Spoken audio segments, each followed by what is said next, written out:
मुख्यमंत्र्यांनी केलं, उपमुख्यमंत्र्यांनी केलं, पालकमंत्र्यांनी केलं. पहिल्याच दिवशी माझं आणि सुधाकर सोनवणेचं बोलणं झालं. बोलावं ना त्यांनी सुधाकर सोनवणेनी. आल्या आल्या मला बोलला, बिजराव असा असा आलाय, नेते असा असा हे आलाय. मी त्यांना एक दिवस झाल्यानंतर दुसऱ्या दिवशी मी बोललो, शिंदे साहेबांची माझं बोलणं झालं आणि प्रक्रिया रद्द करायला सांगितली. बोललो ना, झालं ना. तुमचं आणि माझं बोलणं झालं. काय झालं बोलणं? बोला ना, हे पण बोलायला पाहिजे होते तुम्ही.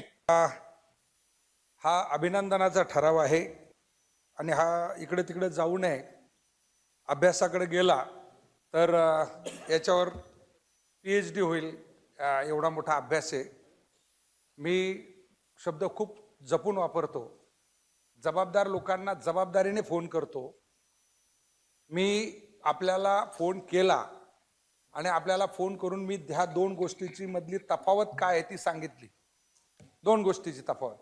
पहिल्या 25 तारखेला आलेला GR, जो GR हे सांगतोय की झोपडी धारकाच्या खालची 500 फुटाची जमीन ही विनामूल्य तुम्हाला देणार आणि 1500 फुटापर्यंत असेल तर पुढील 1000 फुटाचे बाजार मूल्याप्रमाणे 10% घेऊन ती कायम केली जाणार. आम्हाला किती आनंद झाला. आनंद झाला. परंतु त्याच्यानंतर ज्या वेळेस हे टेंडर फ्लोट झालं त्यावेळेस आमचं म्हणणं काय होतं की याच्यामध्ये किंतु परंतु राहता कामा नये. मग एवढं चांगलं आलंय ना, आम्हाला जर इकडे मालक करणारे माननीय मुख्यमंत्री महोदय झोपडीधारकांना मालक करणारे, तर आम्हाला ती SRA कशाला पाहिजे? आणि SRA लागतच नाही ना. तो GR आल्यानंतर SRA बसतच नाही त्याच्यामध्ये. कारण झोपडपट्टीमध्ये 30% जी लोक नंतर आलेली कमर्शियल आहेत तर ते कुणाला मॅनेज करतायत? झोपडीधारकांची परिस्थिती काय आहे? मी तुम्हाला सांगितलं ना, PEPची परिस्थिती काय आहे. PEP आहे, शासन GR काढतंय, शासन निर्णय घेतंय आणि त्यांना भूखंड देण्याचं म्हणतंय आणि ते भूखंड कागदावर विकले जात आहेत.